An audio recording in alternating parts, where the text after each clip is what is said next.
Tim Kirby Russia hot takes the Shanghai Cooperation Organization and the Taliban. You know, guys, Afghanistan has just had a major shift in power. Celebratory gunfire filled the air. Secretary of State Antony Blinken stopping short of labeling the Taliban as the legitimate Afghan government, but acknowledging the country is now in the hands of the Taliban. That was big news. The Taliban has taken over. And surprisingly, this seemingly radical group has already wanted to join up and continue moving towards the Shanghai Cooperation Organization. The SCO countries agree diplomacy is the name of the game, bringing parties together to produce an Afghanistan which is not only peaceful but stable, and with that the economic gains that could come from a country united. Fewer than 10% of US forces now remain, with the aim to complete the pullout by the end of August. SCO heads of state are set to meet in September, with the groundwork laid by their respective foreign ministers. But the situation in Afghanistan is changing fast, and the Afghanistan they discuss in the Tajikistan capital of Dushanbe then could look very different to the one now. Now, what is that? If we want to make an analog to the Cold War, remember the West was NATO and the East was the Warsaw Pact.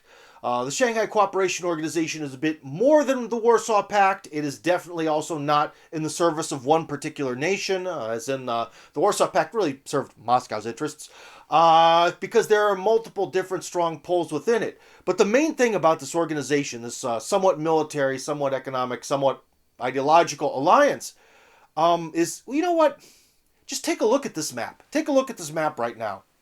You see that? This is the map of all the member states and all the states that are considering joining. It is the Eurasian landmass as one alliance. That is absolutely titanic.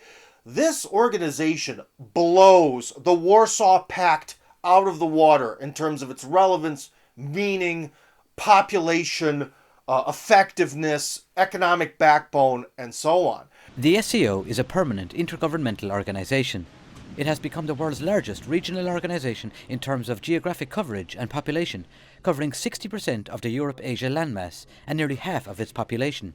So if for some people the Warsaw Pact posed a threat, holy moly, this is definitely something different. The one thing, though, that I don't know is why it's kept so quiet. This titanic military alliance that was mostly created due to the bad behavior of Washington after winning the Cold War is mostly kept silent out of the Western media.